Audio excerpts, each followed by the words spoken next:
This podcast is brought to you by Free Buddhist Audio, the Dharma for your life. Our work is funded entirely by donations from our generous listeners. If you would like to help us keep this free, make a contribution at freebuddhistaudio.com/donate. Thank you, and happy listening. So, hello, great to be standing here again. So, I'm Devan, and this is going to be the first of a series of 4 evenings on studying discourses from the Pali Canon. So already, for those of you who are perhaps newer to Buddhism, you've got these code words: Pali Canon, suttas, discourses, and the whole point of what I'll be doing over the next 4 weeks is to make it quite clear what we're talking about. It's not so difficult, but there's some things to know. And I'm going to do that by introducing you week by week to 4 short discourses of the Buddha. Tonight, the discourse to the Kalamas. You'll find out who they are, what this is about. Next week, the discourse of the turning of the wheel of Dharma, the Buddha's first discourse, so it said. The week after that, the discourse on the not-self characteristic. Terrible titles, aren't they? They sound a bit better in Pali, but anyway, all will become revealed week by week. And then the 4th week, a very interesting discourse called the discourse on how everything is on fire. So I've chosen these 4 discourses because we can go through each of them in an hour together and get to grips with them. Does that make sense? Rather than there being large amounts of discourse which we don't quite understand. But before we get on to the discourse to the Kalamas, let me say a bit about the point of such study. So I was thinking about this, and what came to mind as being perhaps the first thing to say is that, well, really, Buddhism is a living tradition of spiritual practice. If it isn't that, what's the point? By living tradition, what I mean is that those of us who've become Buddhists, who've perhaps become ordained into the Triratna Buddhist order, do so because we've learned the Dharma as it's lived from other people. From teachers, those who've been practicing the Dharma for longer than ourselves. It's passed on directly in that sense. This is particularly obvious when we go on retreat and we get to learn the details. It's not so much the details, how to work in meditation, which is often very personal, if you see what I mean. It's so much of practicing Buddhism is about friendship and communication. So with that in mind, when I turn to study, the question is not so much, these are the words, these are the discourses of Buddha, that's why they're important. It's rather the other way round. How can these really old discourses attributed to the Buddha help us in our living tradition? And that's the approach I'm going to take. So it's not scholarly in a way. Does that make sense? The scholarly question of what does this word mean? Or how come the Buddha said this here and that there? That's not really what we'll be talking about. But even if we look at the discourses in this living way, there's still a couple of dangers. On the one hand, we could think, if this is what the Buddha taught, then this is what we should believe, what Buddhists should believe. In fact, all Buddhists should believe this, because look, this is what the Buddha taught. So there's, on the one hand, there's a sort of literalism that is a possibility if one looks at these early Buddhist discourses. Literalism, as in taking them literally. And that can lead to an attitude of fundamentalism. Buddhist fundamentalism is totally benign, by the way. It means being fundamentalist about Buddhist scriptures. The Buddha wasn't vegetarian or something, but he definitely didn't. He had some recommendations about when you should accept meat in your begging bowl. So an example might be that, there's a kind of tendency that Buddhist teachers these days can get into of appealing to Buddhist scriptures to say, to ask, well, what did the Buddha originally mean? What was this authentic teaching of the Buddha? Which is, of course, very fascinating. Wouldn't it be great to know what the Buddha really said? But it turns out that what he really said depends on which of these people you read. They end up deciding that the Buddha said rather different things. He perhaps didn't teach rebirth at all, or perhaps he definitely taught rebirth. Now, there are two very different options, but which it's difficult to know exactly, to be a really literalist Buddhist, actually, in that sense.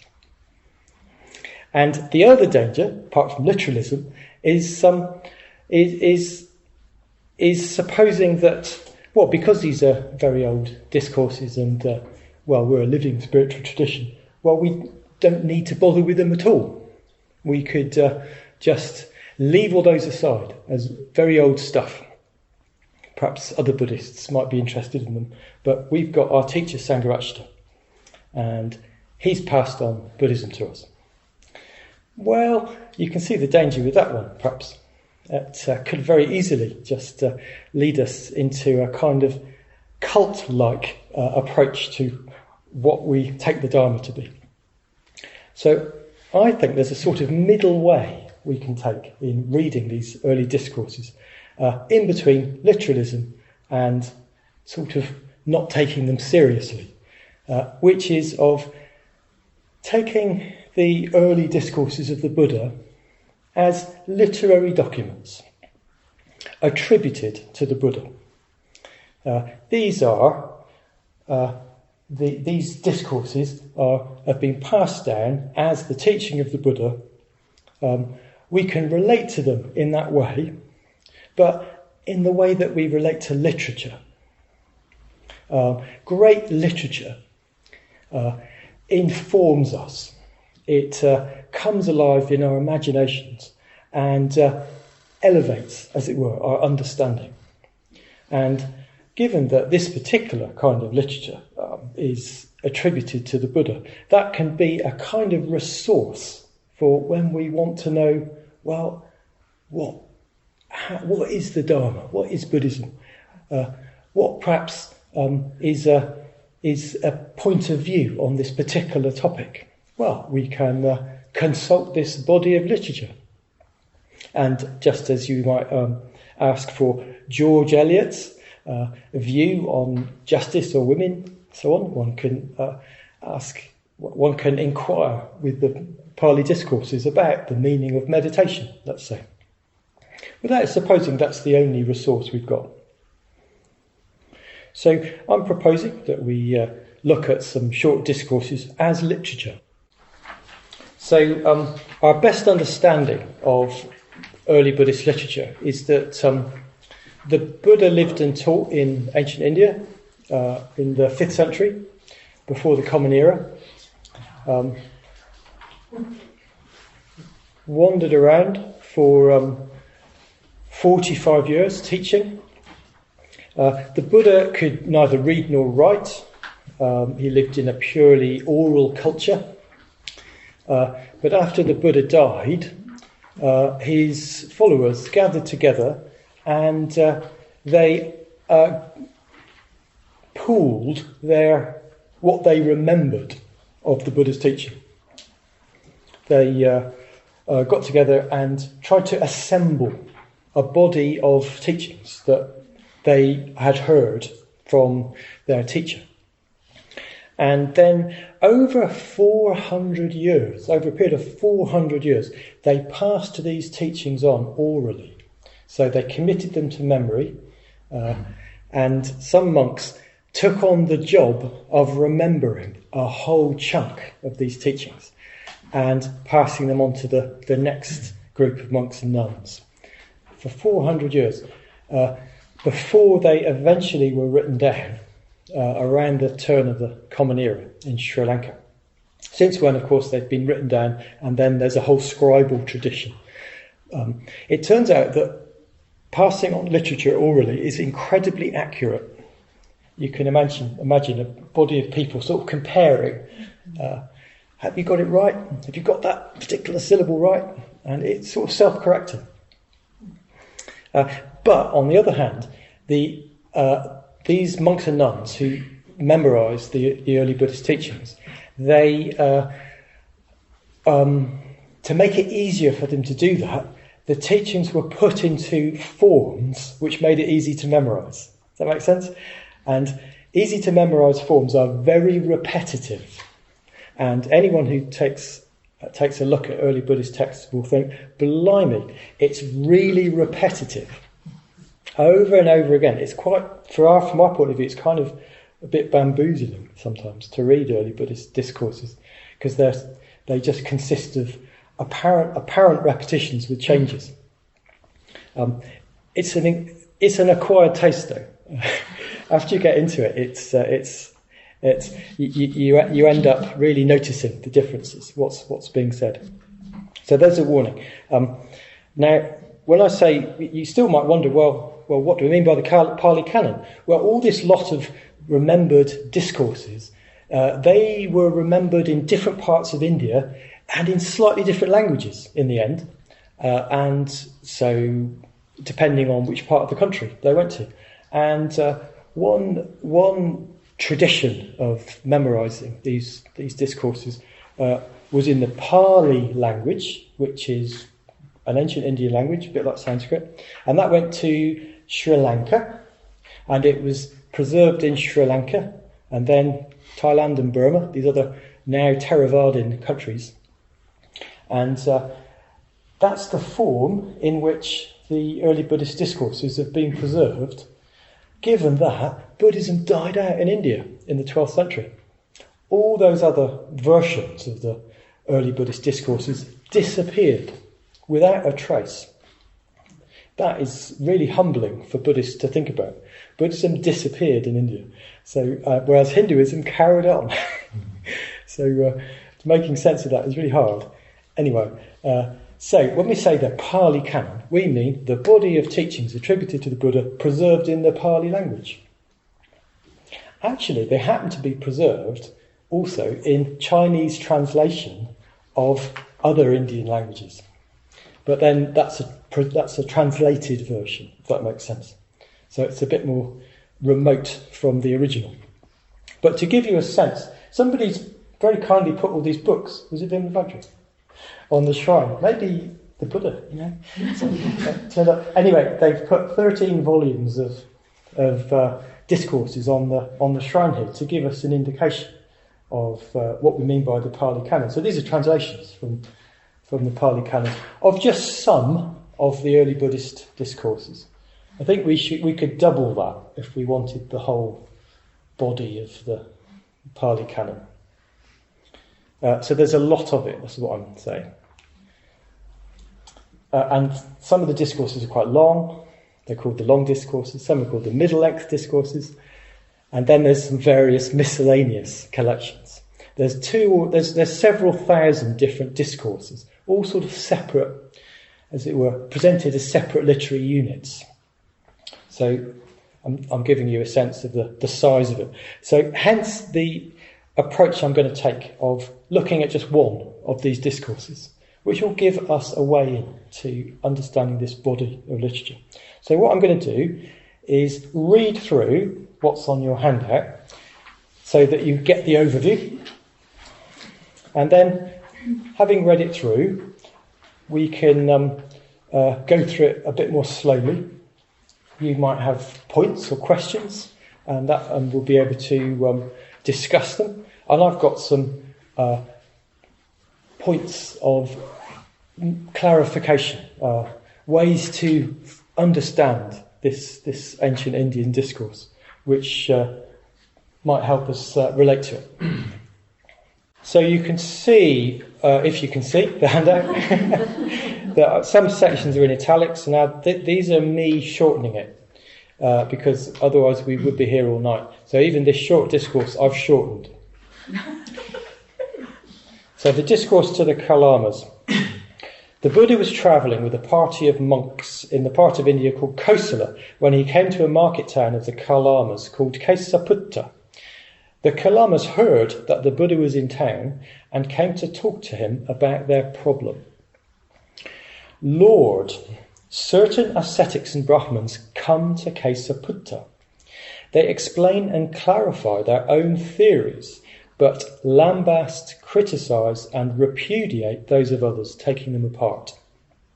And then, Lord, some more ascetics and Brahmins come to Kesaputta, and they also explain and clarify their own theories, but lambast, criticise and repudiate those of others, taking them apart. So, Lord, they only leave us doubtful and uncertain. Who, we wonder, of these venerable ascetics and Brahmins is telling the truth, and who is lying? The Buddha replies, no wonder you're uncertain, Kalamas. No wonder you're doubtful. Being uncertain, doubt has arisen for you. But, Kalamas, you should not go by oral, by inherited traditions, by opinions, or by the authority of Scripture, or by reason, by inference, by analogy, by metaphysical speculation, or by someone's apparent competence, or because you regard an ascetic as your teacher. Kalamas, when you yourselves know that something is unwholesome, culpable, and criticised by the wise, that something, when taken up and carried through, leads to harm and pain, then, Kalamas, you should give it up. What do you think, Kalamas? When compulsion arises in someone, does that bring well-being or harm? Harm, Lord. And a compulsive person, Kalamas, overpowered by compulsion, their mind overcome, harms living beings and takes the not given, misbehaves sexually, speaks falsely, and encourages others to do the same. Isn't all this for their long-term harm and pain? Yes, Lord. What do you think, Kalamas? When hate arises in someone, does that bring well-being or harm? Harm, Lord. And a hateful person, Kalamas, overpowered by hate, their mind overcome, harms living beings and takes the not given, misbehaves sexually, speaks falsely, and encourages others to do the same. Isn't all this for their long-term harm and pain? Yes, Lord. What do you think, Kalamas? When confusion arises in someone, does that bring well-being or harm? Harm, Lord. And a confused person, Kalamas, overpowered by confusion, their mind overcome, harms living beings and takes the not given, misbehaves sexually, speaks falsely, and encourages others to do the same. Isn't all this for their long-term harm and pain? Yes, Lord. What do you think, Kalamas? Are these things wholesome or unwholesome? Unwholesome, Lord. Culpable or blameless? Culpable, Lord. Criticised by the wise or praised? Criticised, Lord. When taken up and carried through, do they lead to harm and pain or not? How does it seem to you? Lord, when taken up and carried through, they lead to harm and pain, or so it seems to us. Now the Buddha asks exactly the same questions in reference to what is wholesome, blameless, and praised by the wise. When contentment, love, and wisdom arise in people, this brings well-being, since the mind is not overwhelmed by compulsion, hate, and confusion, and people do not act unethically. The Buddha goes on to recommend the practice of metta, or loving kindness. Now, Kalamas, someone who is a follower of the noble ones, who is without covetousness, aversion, or bewilderment, mindful and aware, lives pervading the first direction with an attitude of kindness, or metta, then the second, the third, and the fourth. One lives totally pervading the whole world, above, below, around, and everywhere, with an extravagant, magnificent, boundless attitude of kindness, without hostility and without ill will. He also recommends pervading the world with compassion, gladness, and equanimity, qualities known, together with loving kindness, as the Brahma Viharas, or divine abidings. And the Buddha goes on to give 4 reassurances to the Kalamas about what will happen to them. Now, Kalamas, someone who is a follower of the Noble Ones, whose attitude is thus without hostility and ill will, thus stainless and pure, finds reassurance in 4 ways in this very life. If there is a world beyond, if there are the results and fruits of actions rightly and wrongly done, then, on this basis, I will reappear after the breakup of the body, after death, in a good place, a heavenly world. This is the first reassurance. If there is no world beyond, if there aren't any results or fruits of actions rightly and wrongly done, then in this very life I am looking after myself, being without hostility or ill will, undisturbed and happy. This is the second reassurance. If evil that is done by someone, if evil is something that is done by someone, then I have not wished evil on anyone, and not being someone who has done evil, how will suffering touch me? This is the third reassurance.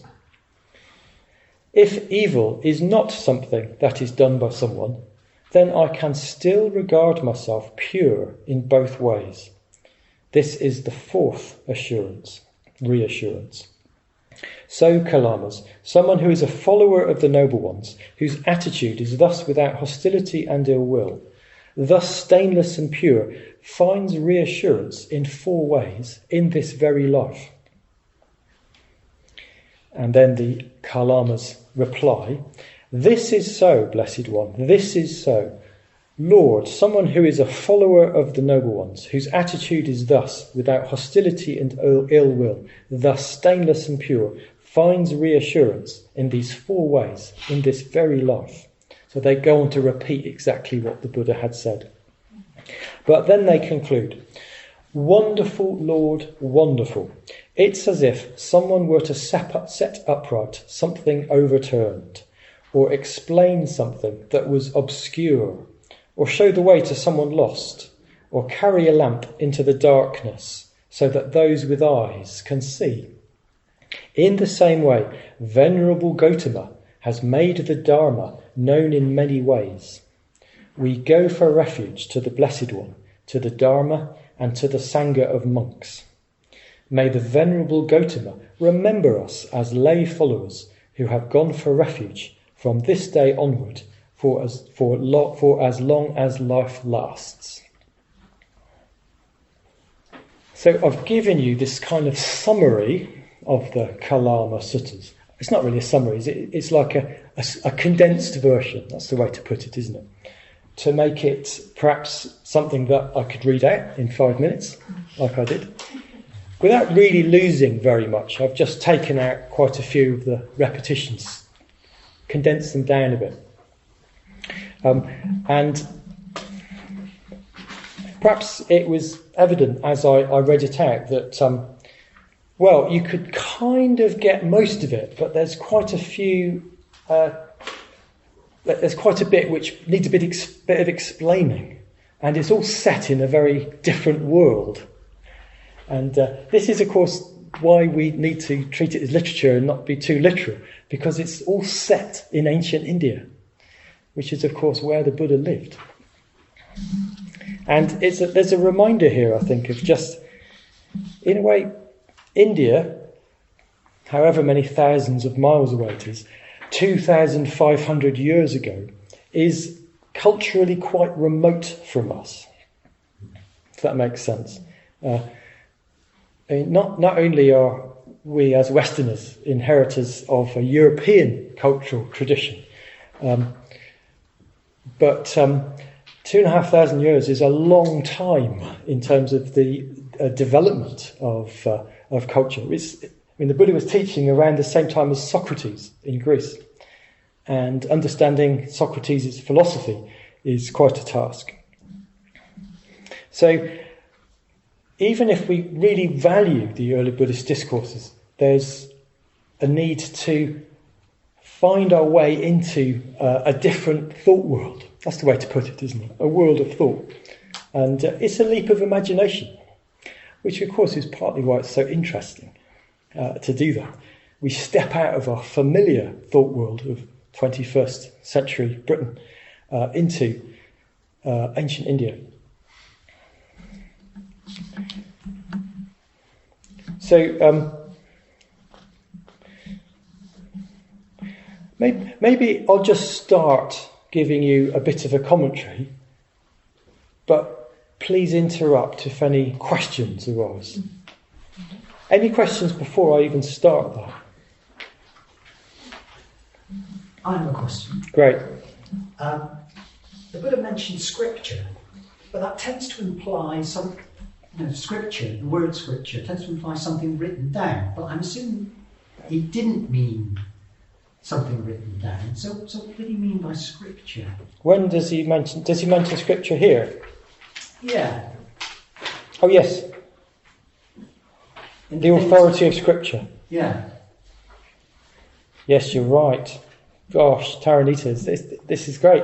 So a really important point about reading Pali discourses is that usually you'd be reading them in translation, and the translators made certain choices which then influence how you understand what's going on. So Taranita's noticed that I've chosen to translate a word, Pitaka Sampadana, as authority of scripture, where Pitaka really means a basket.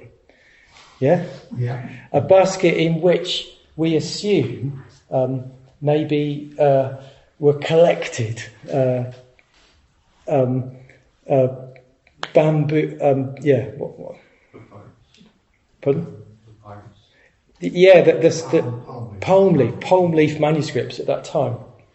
But now thinking about it, hang on, but there weren't any at that time. So it's one of those questions that actually is quite hard to answer. And so we don't quite know what is meant by scripture, by Pitaka in this place. So I've put by the authority of scripture to give us an indication of what it seems to mean. Though exactly as you say, it was an oral culture. Do you think there might have been some kind of reference to the Vedic, the Brahmanic tradition in the background? Because they were definitely scriptures, weren't they? Well, no, that the Vedic tradition was oral at that time. Was it? Yes, the Brahmins were passing on the Vedas with tremendous accuracy as an oral tradition. Right. Not writing it down. They didn't want to write it down. Right. Yeah. Maybe it's like laws. They be like laws of the land. Yeah, that's right. Maybe we won't get too...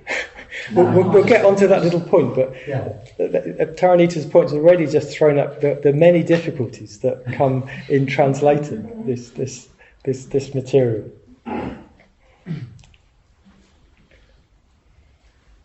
Shall I launch in? Mm-hmm. Yeah. Okay, so the Buddha was travelling with a party of monks. So the Buddha wandered around. This is absolutely central to the sort of literary background of all the discourses. The Buddha wandered around northern India as a spiritual teacher, as many other spiritual teachers did at that time. It's, as it were, the religious culture of that day. These spiritual teachers, like the Buddha, maybe spent a few days here, a few days there, and people were keen to meet them and would support them for a time, would offer them alms, shelter, whatever they needed in return for some teachings.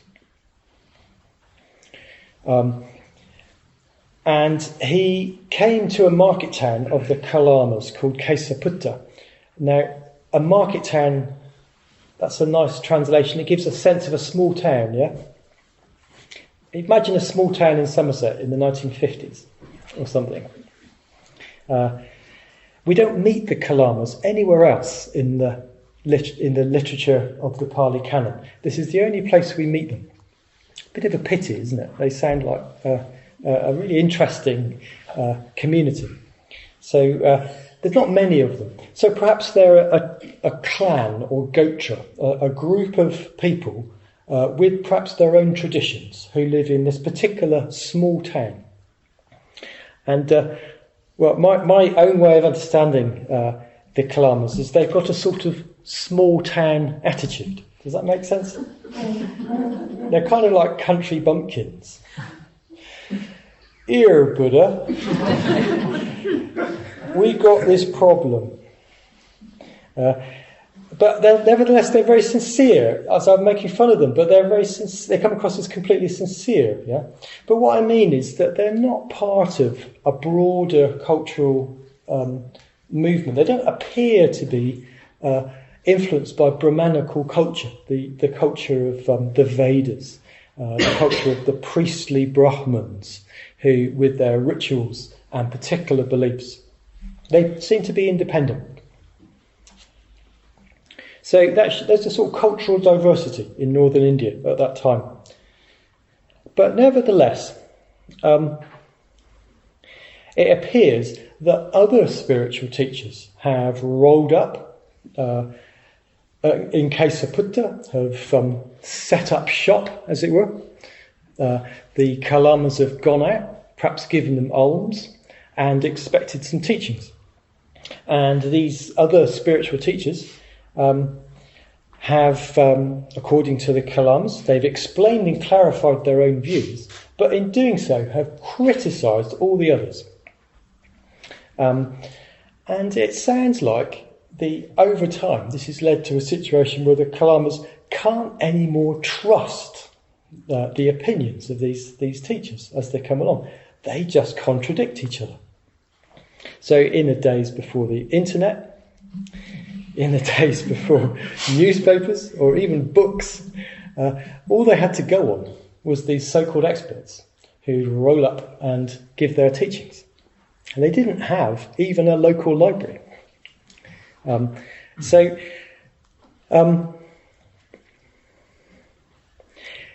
This is Buddhist literature. So the fact that they relate to the Buddha in a slightly different way and asked him to solve their problems is because this is Buddhist literature, and the Buddha is always the hero, as it were. So the Buddha's actually going to solve their problems. He's not going to give them yet another theory. You can always take that for granted in Buddhist literature. But nevertheless, they're quite upfront, aren't they? They explain the problem they're having. And perhaps it's one that wouldn't exactly occur to us or appear for us because we've got a lot of information going on. But it seems to me that, we hear the teachings of various gurus, perhaps about diet or exercise or lifestyle or enlightenment. In fact, they have a platform on the internet, don't they? And they share their points of view, their theories. I think in this day and age, they tend not to criticise each other so much. Would that be true? A bit of criticism goes on. But, religious tolerance is very important in modern Western culture, isn't it? It's since the Reformation, it's been very important we don't kill each other over religion. And it's been quite successful. In fact, it's a mark of civilization, isn't it, that we put up with each other. We share very different beliefs and we live together. So that's the reason why people don't criticise each other so much, perhaps. That's just my thought. But nevertheless, under the surface, you could imagine, can't you? Teacher X of enlightenment, when he's offline, might be saying, this other geezer, what an idiot. What he teaches is never going to work. So we live in a sort of spiritual marketplace where we too have to decide, so what are we going to believe? If we're interested in something like spiritual enlightenment, well, whose view are we going to accept? How are we going to test it? How do we know? So maybe our situation is not like the Kalamas, but there's an element in which we can relate to their predicament. So here's the key thing about this sutta. this discourse. Sutta means discourse. The Buddha gives them this extraordinary teaching. You should not go. We can divide these 10 things you shouldn't go by into 3 groups. So you shouldn't go by oral or inherited traditions, by opinions, or by the authority of scripture, whatever that means in this context. So he says you shouldn't go by those 4. Now it seems to me that these are 4 like religious reasons for believing somebody. Perhaps that they say that their teaching is being passed on to them by an enlightened master, and that's the reason you should listen to it. Or perhaps it's the authentic teaching of Dzogchen, passed on by those Himalayan masters. Or by opinions. It's more difficult to suppose that you'd be taken in by opinions, but perhaps in a more lower level way. We take account of what we hear on the street. Oh, I hear meditation's not very good for you, or something. Or, this is the important one, by the authority of Scripture, if that's what it means. People really love to appeal to Scripture because it appears to give a definite sort of ground of authority. That Buddha said this. I mean, the Reformation was fought over the interpretation of Scripture, wasn't it? That's part of it anyway. Who was in a position to interpret the meaning of the Gospels? But the Buddha says, don't go by those 4. Don't go by religious reasons. Straightforward. Secondly, don't go by reason, by inference, by analogy, or by metaphysical speculation. So you could say these are 4 philosophical ways in which we might take someone seriously. Because they make sense. That could be reason, couldn't it? The Buddha says don't do that. But inference, maybe we infer from their teaching that they sound like they know what they're talking about. Or by analogy, perhaps they sound similar to somebody that previously we thought was a good teacher. Or by metaphysical speculation, perhaps what they say kind of appeals to us because we too believe in the existence of UFOs. Bit of an extreme example, isn't it? Perhaps a particular interpretation of rebirth, let's say, more down to earth. But the Buddha says, don't go by those reasons. And then finally, don't go by someone's apparent competence or because you regard an ascetic as your teacher. The word ascetic here translates the word samana, and it's a word belonging to the cultural context of ancient India. It means somebody devoted to this wandering spiritual life who practices renunciation and through that has gained some kind of insight into the nature of reality. So ascetic here it means a bit like a teacher, but of a particular sort, if that makes sense. So the Buddha says, well, don't go by the fact that someone appears to be a completely competent person. Or even don't go because, say that someone not only seems competent, but you've accepted them as your teacher. Yeah. Don't go by that. Anything left? Pretty radical.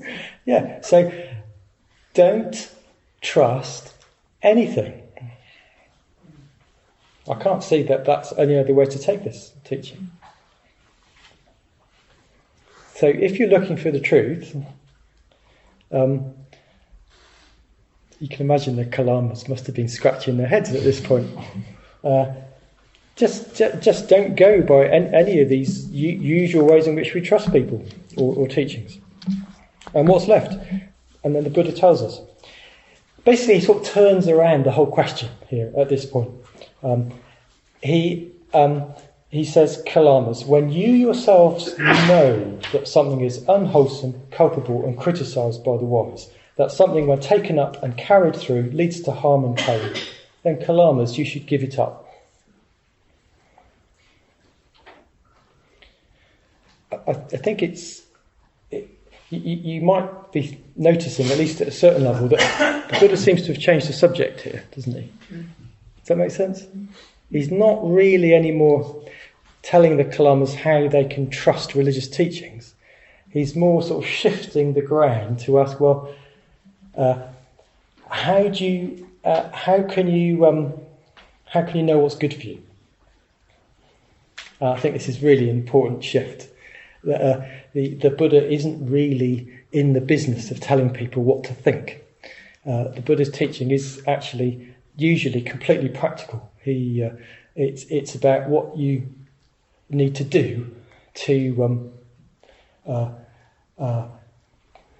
to put it in Buddhist language, reduce ignorance and craving, and come closer to true well-being. That's to put it in sort of Buddhist language. Does that make sense? So the Buddha it's implied that he knows really, he's got some sense of what would be good for the Kalamas, but he really wants them to work it out for themselves.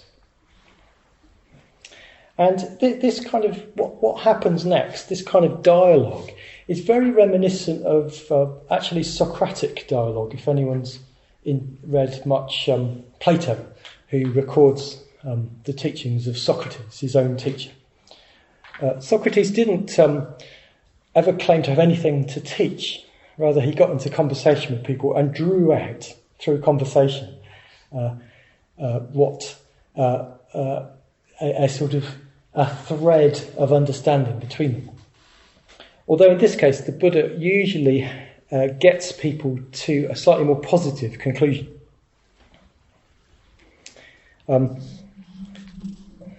So the Buddha recommends that the Kalamas look to their own experience to judge what leads to the unwholesome.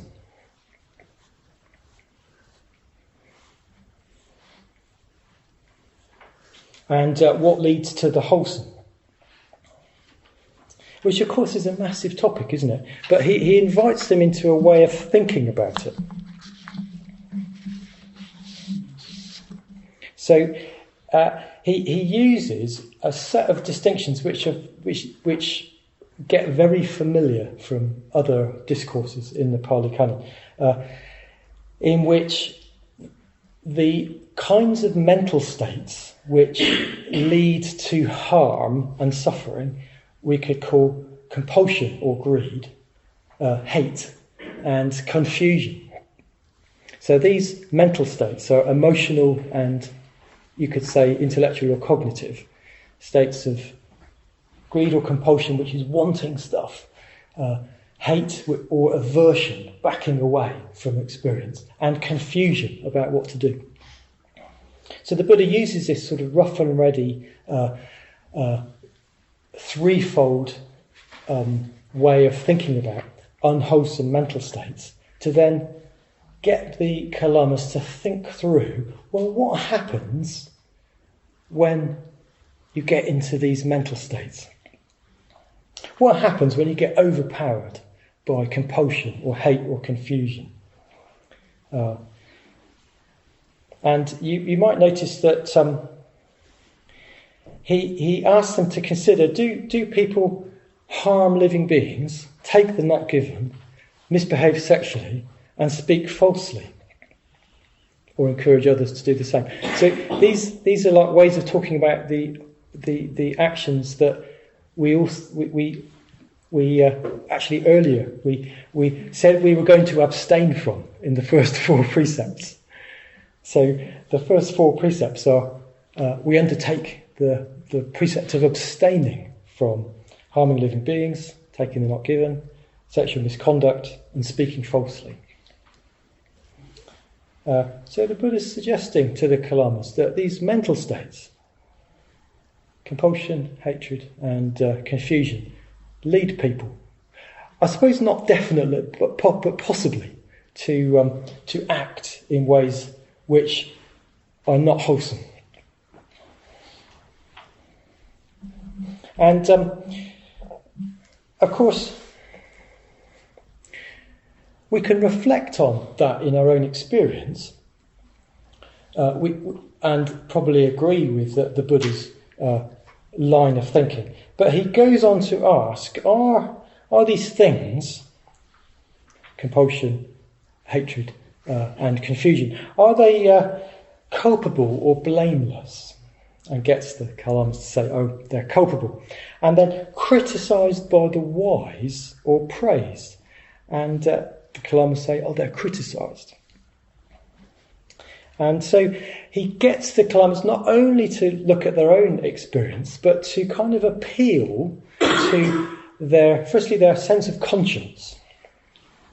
And thirdly, their kind of communal sense of what would a wise person do. And I mention this because otherwise, if you don't stress this, it can look like the Buddha's throwing you back on your individual judgment. And that might work quite often, but sometimes, especially if we're confused, it can be quite difficult to know exactly how to act. And the opinion of the wise, as in our friends, can be of great use and benefit at that moment. The word that we translate as the wise is vinyu here, vinyu. And it doesn't really mean those who are particularly awakened. They're not especially wise. Does that make sense? They're simply those who've got some maturity, the kind of elders of the community, you could say. So it's the wise here means those whose judgment you trust.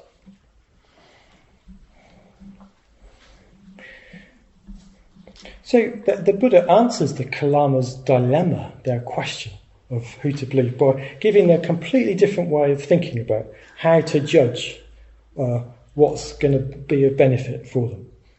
Who knows really if that means that they know what truth teachings to trust anymore, but they now have a set of ideas about what they can trust in their own experience when they're asking about, well, how shall I live?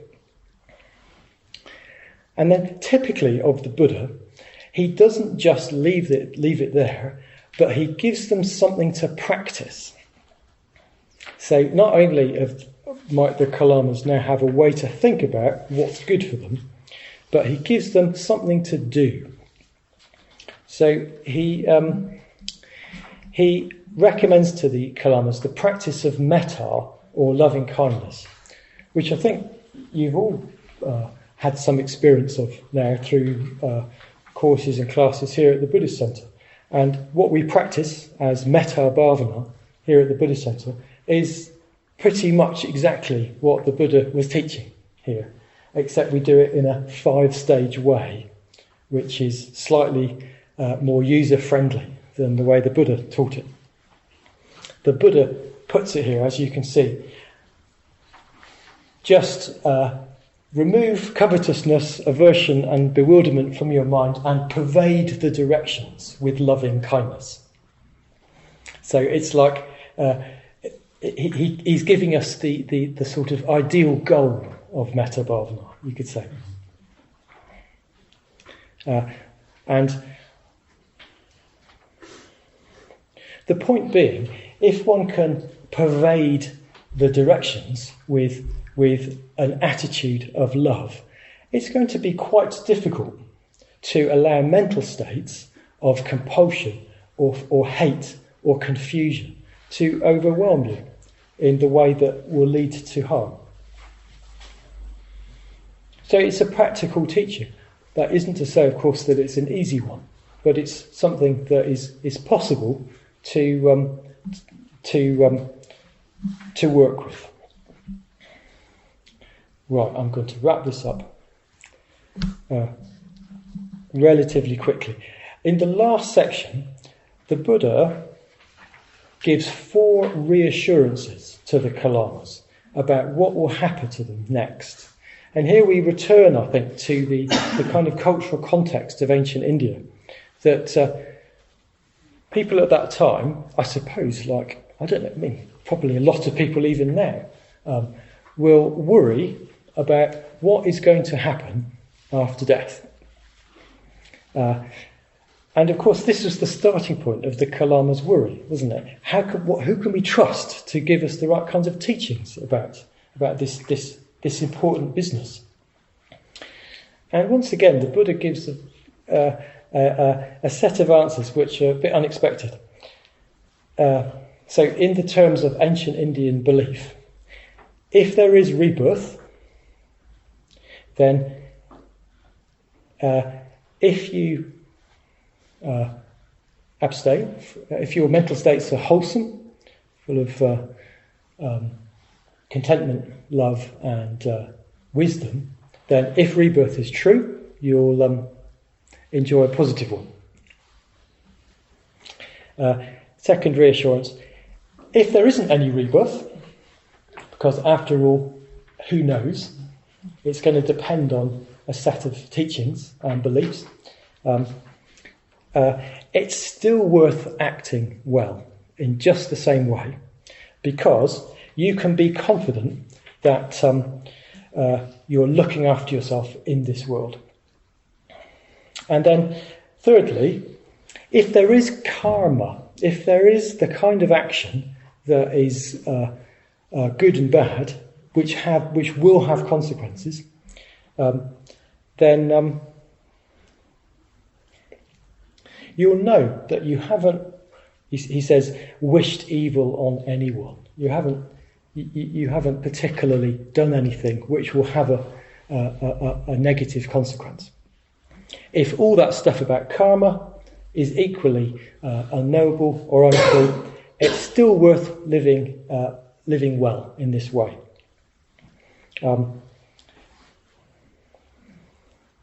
Because one can still regard oneself as pure. He says in both ways, and I'm not entirely sure what that means. So in this way, the Buddha completely puts aside, allows the Kalamas to not worry about questions of religious belief, and yet have every reason to look at their mental states, think about the consequences of certain mental states, practice forms of the precepts, and engage with the practice of metta. The Kalamas are really thoroughly pleased about this, you can tell. The final section, they say, "Wonderful Lord, wonderful." It's as if someone were to set upright something overturned, or explain something that was obscure, or show the way to someone lost, or carry a lamp into the darkness, so that those with eyes can see. So this is we find this formula, it repeats over and over again in the early Buddhist discourses. It's a formula by which people, they convert to Buddhism, basically. It's a kind of conversion formula. So again, this is Buddhist literature, yeah? So there's very almost every discourse ends with a happy ending, in which the people who've heard the teaching of the Buddha are very pleased. They take it to heart, and they become, as in this case, they become followers of the Buddha. In this case, lay followers of the Buddha. But it's not so difficult to pick up exactly why the Kalamas were quite pleased on this occasion. So, like I said, we don't hear anything more about the Kalamas in the Pali Canon. They are unknown to us, whether they continued to be confused or whether they carried on to be, continued in their Buddhist practice. But the sutta itself, it remains a kind of testament to this very experiential approach that the Buddha was well known for, that we can still appreciate. And that approach is still, I'd say, completely basic to what we mean by Buddhism today. So I better stop there. Thanks very much.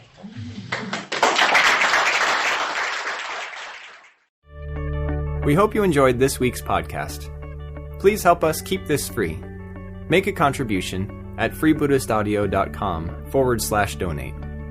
And thank you.